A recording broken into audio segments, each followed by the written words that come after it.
Hi guys and girls, I'm Obsidian Ant and welcome back to Elite Dangerous. Today I want to talk about gold rushes. So why is it I feel there's a need for gold rushes? Well, the answer to that is more obvious than you may think. People like things to be quick and easy with minimal work. That then brings us to an end of this video. As always, thanks. Seriously. Some people might like you to think that it is as simple as that, but the real answer isn't anywhere near as mundane. To get a grasp for this subject then, let's start from the beginning.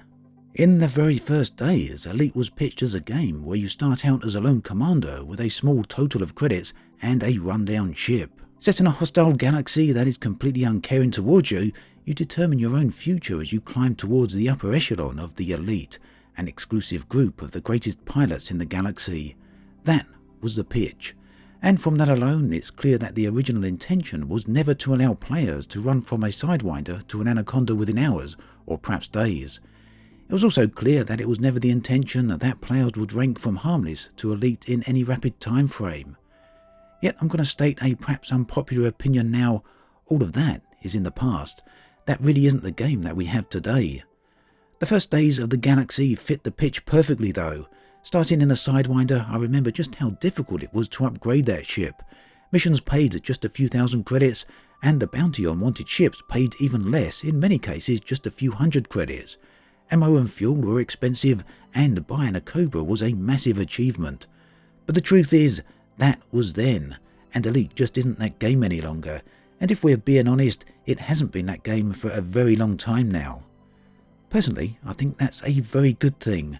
But your mileage may vary, and at the end of the day, as with any opinion, and as with many other things, there's no right or wrong on the subject. Yet here we are today, and Elite is indeed a very different game to what it was in 2014 and early 2015. Today, wanted ships pay out hundreds of thousands of credits, missions pay tens of millions, and the cost of ammo and fuel isn't even something to be considered. And it's perhaps this dissonance between what the game was and what it is now that causes the most contention among the players. In many ways, this opposing ideology has left the game with somewhat of an identity crisis. In the past, progression was clearly measured. Everyone knew that going from a Sidewinder to a larger ship was how you made your way forward within the game. Today, it's no longer as simple as that. A Cobra can be earned on a new account within less than an hour, and a powerful ship such as a Vulture can be earned within a few hours tops. And that's even without touching so-called credit exploits. Indeed, this entire shift, this new speed with which a player can progress through ship types, has left some people concerned that players are now skipping content as they believe progression is too fast. Yet the answer to that thought is very simple. If it truly is that easy to skip so much of the game's content, then just maybe there isn't enough content to start with. Or just maybe that's a little too simple and there's something else going on here. Perhaps progression is no longer measurable in how fast a player moves from one ship to the next.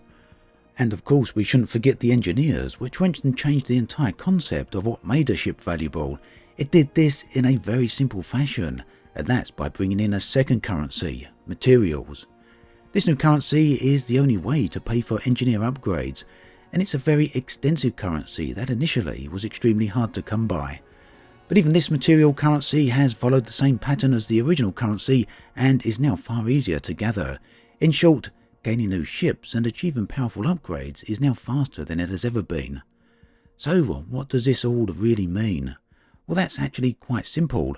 Credits no longer mean the same thing as they did in 2014. I'd also argue that ships also now have a very different meaning here in 2018 when compared to 2014. Credits and ships in themselves are no longer a measurement of progress or your place in the galaxy. Instead, they are now tools that determine what you can do within the galaxy. And in my view at least, this is why the accumulation of credits is now more important than ever. Credits allow you to play the game. They allow you to access all the aspects of the game that you may want to enjoy. Rapidly gaining credits no longer means that you are skipping content because ships are not content, they are tools, just like credits. It's for this reason then that I feel there is a very strong case for gold rushes. Currently, there is a design conflict between the old idea of credits placing limitations on progress to higher grades of ships and the current situation where credits are an enabler. Ultimately, this has led to some extremely crazy situations that make little to no sense. For example, taking on a Thargoid interceptor for most people requires a ship with an expensive rebuy and repair costs, yet the reward for taking down the Thargoid is very low. In the case of a Cyclops, it's merely 2 million credits, sometimes not even enough to cover your repair costs. Now, some may argue that this is good due to the risk-reward factor, yet that actually makes no sense because Thargoid hunting doesn't actually contain the reward part of the risk versus reward. Then again, perhaps Thargoid hunting shouldn't be a profitable exercise. Maybe players should do this for the sheer fun of it. Well, that's actually a very good point, but even doing it for the fun of it means that the activity will still need to be funded. After all, that ship and the repair costs don't come from nowhere. So, whilst the pace of credit earning is now far higher than ever, there are now also many more risky activities for players to engage in. Strangely, and in complete opposition to traditional game design, the risky activities are not financially rewarding. This leads players down the path of needing to find credits, and yes, that takes us back to the beginning of this video. A player who exclusively enjoys hunting Thargoids, PvP and other such activities will want to earn credits in a reasonable time frame. Now add this to the fact that credits are really no longer a logical barrier to game progression, then there really is no reason to not have gold rushes in Elite. And just to clarify, a gold rush would be a naturally arising situation where players could temporarily earn an enhanced rate of credits. There is a strong desire for this, and I've already covered some of the reasons why so many players jump on the high earning credit methods that we often hear about.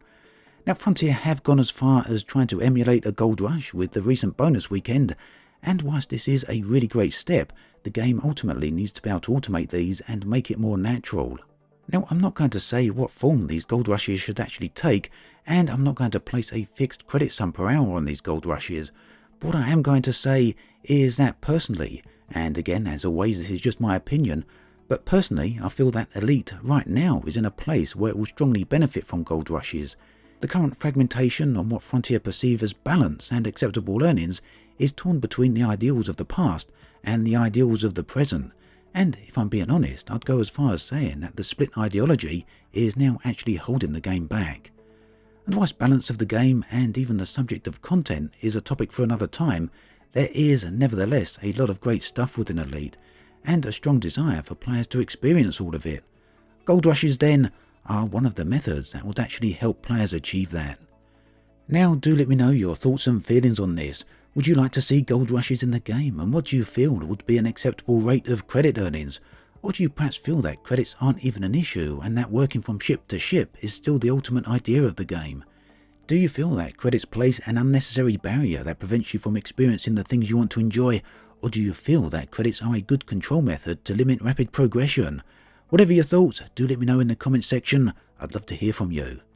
As always, thanks for watching, and I'll catch you guys and girls next time.